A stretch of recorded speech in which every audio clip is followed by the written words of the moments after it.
So the South Florida Bulls are going to be hosting the FAU Owls. Now, South Florida and FAU, while they're in-state foes, they're not really rivals. I would think that they would be, but they're not. FAU and FIU are, and South Florida and Central Florida are, but FAU and FIU is not.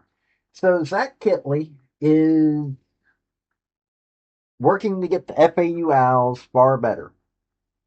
He's somebody he was a student assistant and graduate assistant at Texas Tech. He was an offensive coordinator and quarterbacks coach at Houston Baptist, Western Kentucky, and Texas Tech.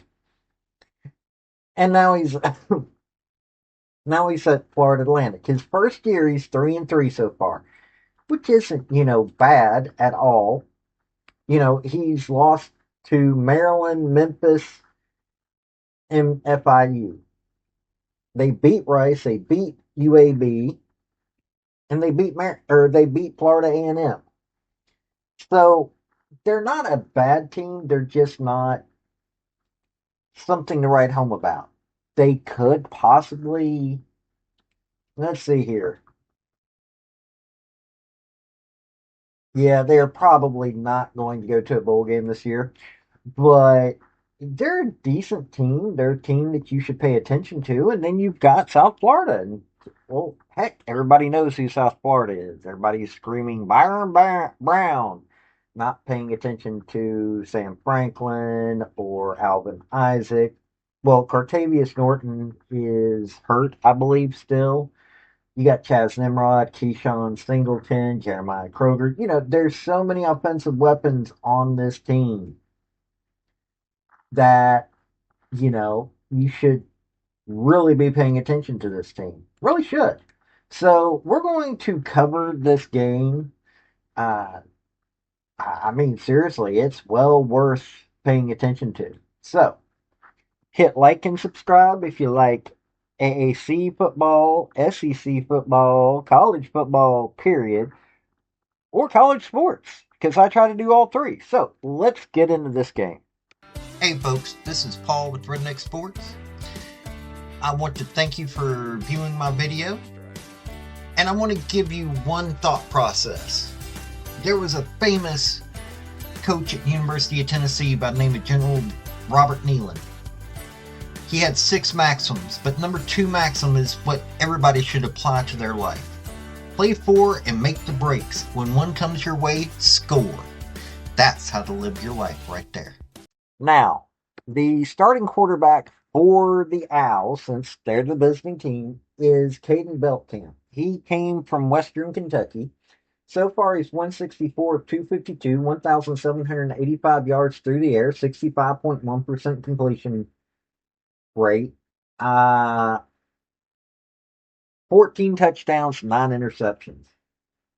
He's only been sacked 6 times, which is not bad considering you're 6 games in, so 1 sack a game. It is what it is. They've got several quarterbacks and they've all been able to get in. So far this year, there's been 15 quarterbacks from through the air, 11 interceptions. That's not a good look. There's got to be some fix to that one. Leading rusher is Jamari Sands, 52 carries, 301 yards, 37-yard long run, but he's not got any touchdowns. Xavier Terrell has got 1 touchdown. Caden Shields Dutton has got 4. Caden Beltcamp has 2. Jason Platt has 1. They've got 8 on the ground. So that's a good thing. Even though the 2 leading rushers, neither one of them have gotten into, they've only gotten into the end zone between the 2 of them 1 time. Receiving, Easton Messers got 52 catches, 502 yards, 55-yard long run, only 1 touchdown. Assad Wasim has got 25 catches, 378 yards, 44-yard long run, and 5 touchdowns. So he looks like he's a little bit better at getting there. Jashawn Platt, 23 catches, 2 touchdowns. Dominique Henry, 13 catches, 2 touchdowns. Jabari Smith's got a touchdown. Michael Kirch has two. Xavier Terrell, the running back, has got one. So they're not real good at rushing, even though they do have some yardage, 730. They've got a total of 1,937 through the air. It's a eh offense. They got 13 sacks on opposing quarterbacks, 21 pass deflections, no interceptions, 4 forced fumbles, 2 fumble recoveries. They're doing decent on the line and somewhat decent at deflecting passes. Their leading tackler is Leon Hart. He's a linebacker, so 36 tackles, 1 sack for 12 yards, 1 forced fumble. Dillion Williams is second leading tackler. He's a safety. Not a good sign. 34 tackles, 3 pass deflections. Tyler Stolsky, a linebacker, 34 tackles, 1 sack for 6 yards, 1 pass deflection. It's a somewhat productive offense or defense. And then you're looking at penalties. They're 41 for 357, 59 yards a game. And it could be a little bit more disciplined. They've got a good offensive line, but they've got a quarterback problem that, yeah, he can throw, but he can't keep it out of the opposing player's hands all that often. That's not a good look. Got a leading rusher who can't get in the end zone. Uh, it's they're an okay team. I mean, that's the best way to describe this team. It's an okay team. Nothing major, nothing bad. After a hard road game last week, well, an exertive road game, I should say, Byron Brown and the South Florida Bulls are going to get to play at home.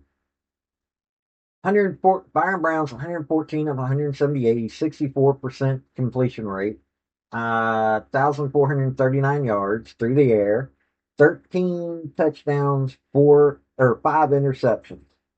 Been sacked 10 times. So this offensive line is eh, not bad, not good. Byron Brown, considering the way he plays, I'm not surprised at the interception to TD ratio, but he's still got a lot more touchdowns. Byron Brown's also leading rusher, 85 carries, 364 yards, 5 touchdowns. So 18 touchdowns because of this man. Sam Franklin, 34 of 237, got a 54-yard long run, got 3 touchdowns. Curtavious Norton, who, like I said, he's, let me double check, but last I heard, he got hurt, so, uh, he was originally,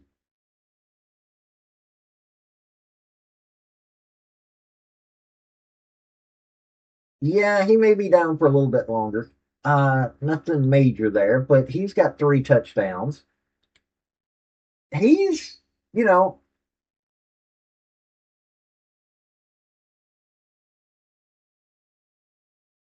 you're looking at Nike Davenport's got 2 touchdowns and 1 touchdown for Cole Skinner, so 13 on the ground, 15 through the air. Chaz Nimrod's got 3 touchdowns receiving. He's got 23 catches, 466 yards, 3 touchdowns. Tashawn Singleton, 17 catches, 3 touchdowns. Jeremiah Kroger, 3 touchdowns. Christian Neptune, 1 touchdown.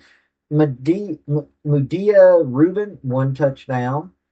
Joshua Porter's got a touchdown. Jonathan Eccles has two. And Evan Dangler's got one. So you've got 2, 3, 4, 5, 6, 7, 8, 9, 10, 11, 12, 13 guys that have scored on this for this offense. That is, yeah, they've got a lot of weapons.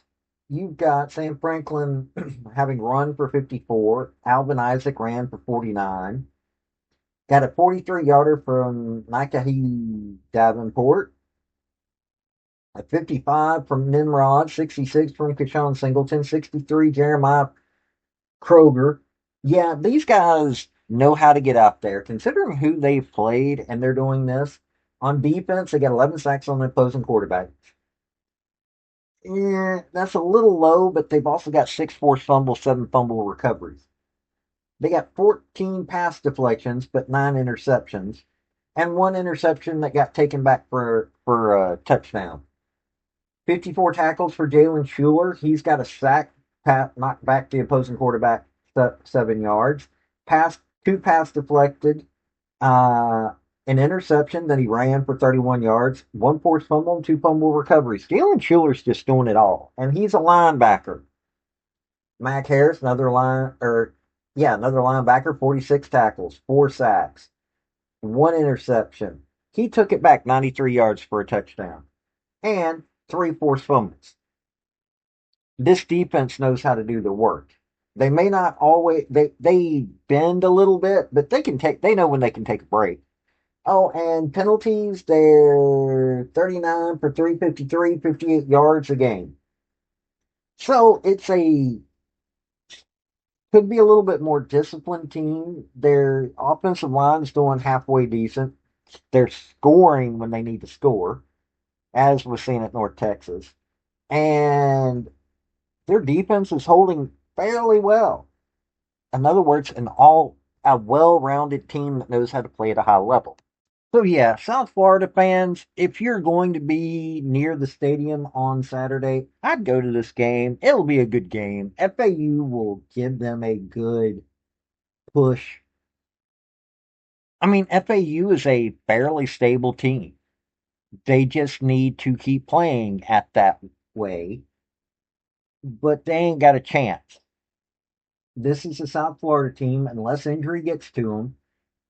This is a dominant team who is looking to stay dominant, and they're well motivated to keep going the way that they're going. It's a team that's coached by a really good person. Now, I'm not saying anything against Zach Kittley, but this is a South Florida game right here. So they're going to be at home. They got a chance to play a decent team, which I think FAU is. I'm not saying anything wrong against FAU. So it's going to be a good game. This has been Paul with Redneck Sports. Y'all have a good day now. Bye. I want to thank you for watching my video. And if you like what you saw, like, subscribe, and comment. Y'all have a good day now.